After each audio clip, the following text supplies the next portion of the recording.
চুপ থাকার উপকারিতা। আল্লাহ তাআলার প্রিয় বন্ধু হযরত মুহাম্মদ সাল্লাল্লাহু আলাইহি সাল্লাম বলেছেন, যে ব্যক্তি চুপ থাকে সে নাজাত থেকে মুক্তি পায়।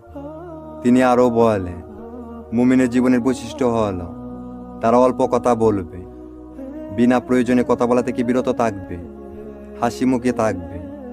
রাসূল সাল্লাল্লাহু আলাইহি সাল্লাম আরও বলেন, মুমিন হল সে যে ব্যক্তির হাত মুখের অনিষ্টতা থেকে অপর মুসলমান নিরাপদ থাকবে। চুপ থাকার কতগুলো উপকারিতা এই ভিডিওতে বলা হয়েছে, তাহলে চলেন শুনে নি।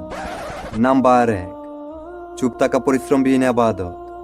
আপনি যখন চুপ থাকবেন তখন অবশ্যই কথা কম বলবেন, আর আমাদের বেশিরভাগ গুনাহ এই কথা বলার মাধ্যমেই হয়। নাম্বার 2, চুপ থাকা রাজত্ববিহীন প্রভাব। নাম্বার 3, চুপ থাকা প্রাচীরবিহীন দুর্গ। নাম্বার 4, চুপ থাকা অস্ত্রবিহীন বিজয়। নাম্বার 5, চুপ থাকা কিরামান কাতিবিনকে অবসর দেওয়া। নাম্বার 6, চুপ থাকা মুত্তাকিগণের নিদর্শন। নাম্বার 7, চুপ থাকা জ্ঞানের ভাণ্ডার। আপনি যখন চুপ থাকেন তখন আপনার মেধার অপচয় কম হয়। নাম্বার 8, চুপ থাকা অজ্ঞদের প্রতি উত্তর। নাম্বার 9, চুপ থাকা দুষ্ত্রুটি আচ্ছাদন। নাম্বার 10, চুপ থাকা বুদ্ধিমত্তার পরিচয়। আমরা অনেকে ভেবে থাকি যে আমি বেশি কথা বললে তারা হয়তো আমাকে চালাক ভাববে, কিন্তু আমাদের এই ধারণাটা ভুল।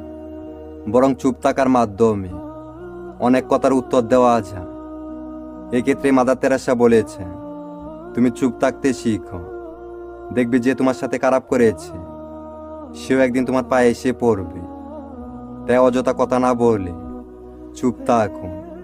ভিডিওতে বলা কথাগুলোতে যদি কোনো ভুল ত্রুটি হয়ে থাকে তাহলে সবাই ক্ষমা দৃষ্টিতে দেখবেন। আজ এ পর্যন্তই, দেখা হবে পরবর্তী ভিডিওতে। সবাই ভালো থাকবেন, সুস্থ থাকবেন। আল্লাহ হাফেজ।